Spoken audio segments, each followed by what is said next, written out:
Vet Matt Brash sees animals of all sizes at his surgery in Pocklington, East Yorkshire. Today, tiny Taz has arrived with owner Kevin and a rather embarrassing, recurring problem. His inside's coming out. Last time it popped out, it went back in. This time it stayed out. Bearded dragons come from Australia. As with any exotic pet, they need specialised care if they are to thrive. Slightly 20 questions here. But whereabouts do you keep him? I keep him in my front room in his cage. Right, okay. In the area. Yeah. What flooring have you got? It's sand. It's sand, is it? It's okay. calcium sand. Okay. What are you feeding him on? Black cricket. Okay. Medium size. So when did he have a problem? When did something come falling out? I noticed it on Friday. Quite a large amount to come out, really, isn't it? Yeah. Poor old laddie. There's got to be a reason for him straining that's going to cause him to prolapse. Yeah. And I suspect it may be that he's eating rather a lot of sand with his crickets. And I think that you should look at changing to newspaper, just for a while until he's a bit older. Okay.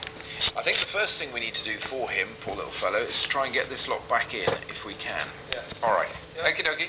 Matt will operate on Taz later.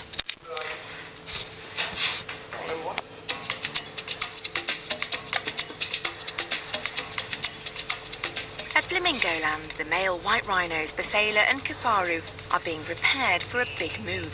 They arrived 4 years ago, but are now ready to join breeding programmes at other zoos. Unbeknown to the rhinos, headkeeper Sam has arranged for a huge crate to be placed outside their front door.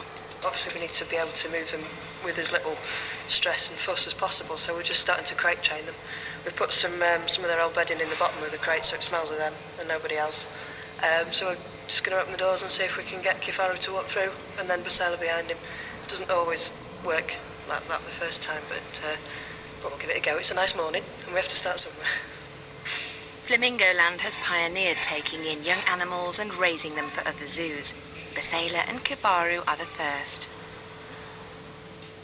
White rhinos were once on the brink of extinction. Today there are some 11,000, but poachers still brutally kill them for their horns. Matt has given Basela, who's going to Sweden, the medical all-clear to travel. But he's wary of the new crate. Well, he's seen it and he's not quite sure what it is, which is fair enough. So we've just got the cat to go around and rattle some food and give him a shout. Might work, might not, but you have to give him a chance, don't you? Come on! Wild animals are instinctively suspicious of anything new, but the lure of the spring grass eventually proves too much. Good boy! That a good boy! Ooh, yay! Oh, good boys! Aren't you clever? Well, chuffed it came through the box. So we'll bring them in and into the house on a night and let them out in the morning through the box, and so that's their only access. Now we know they can do it, and we'll just take it from there. Really, we've got some doors to put in and some just to train them to go into like a dead end. So that's the next step, but it'll be a long do, but it'll be worth it in the end. Adventure over, Basela and Kafaru enjoy their time together, oblivious to what lies ahead. As the days tick down to the big move, the more prepared they are, the less stressful it will be for everyone.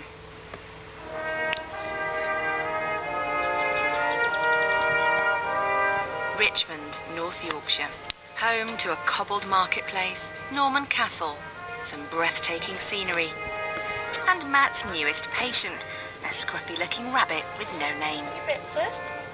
Yeah? He's just arrived at Gwen Butler's Bunny Burrows Sanctuary, which she runs from her home on the edge of town. I think he's been a stray.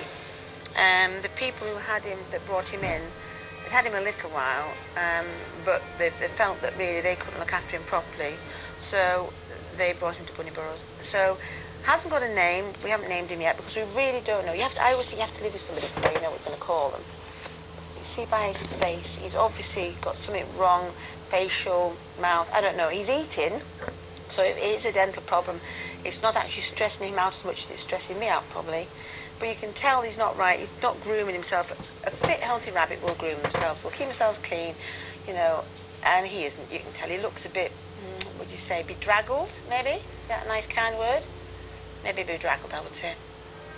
Gwen finds new homes for as many rabbits as she can, but there are some 30 permanent residents at her sanctuary, so the bedraggled bunny will have plenty of new friends. But Jerry Lee is a lionhead, and his girlfriend Bebop. Bebop was a Himalayan. These have the same genes as a Siamese cat. Wilf came in with an air gun pellet in his back. He is brilliant with children. Carmel, when she's in the garden, she just lays and sunbathes. She's so sweet. And Eva and Edna, believe it or not, are sisters. Now, Eva came in, a bag of bones. She couldn't stand up. She actually couldn't stand up. She had to lean on Edna for support. The toughest of the bunch is Topple. Grumpy drawers. Yeah. He's a boy and a half, he is. Baby's teething means are probably one of the best toys you can give them, as long as they're not the jelly ones. Rabbits are often bought on impulse and often neglected or abandoned. Gwen's mission is to rescue them and spread the word about their welfare. People always say I was a rabbit in my first life. I don't know. I'd like to think I understand them. I'd like to think that I know a bit about them. I'd like to think that I know how they feel. I don't know. And I just love them. I really do love them. The nameless bunny should be happy here tonight. And hopefully Matt will soon sort out his teeth. He's okay. He's not stressed though, is he? He's not bothered.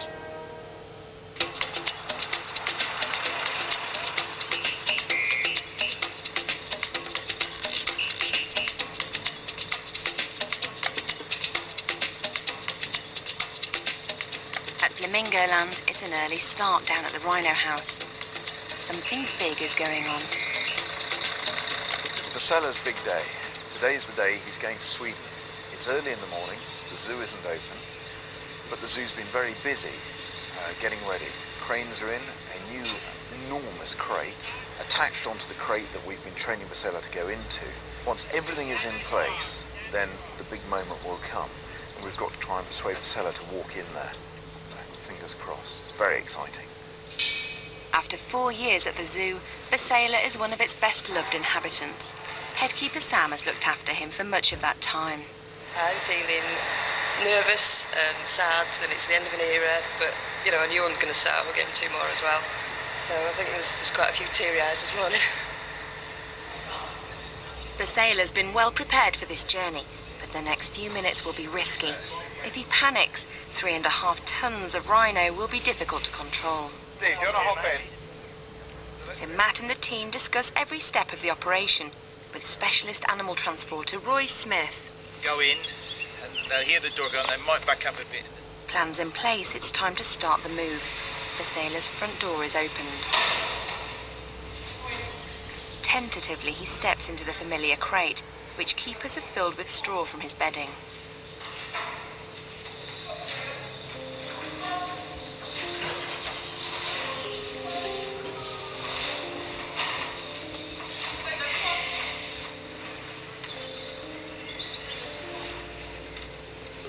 It's going fabulously, but he's now rather nervous about going any further in. He's scared of the new big crate. We're just going to have to be patient. He'll go in soon, I'm sure.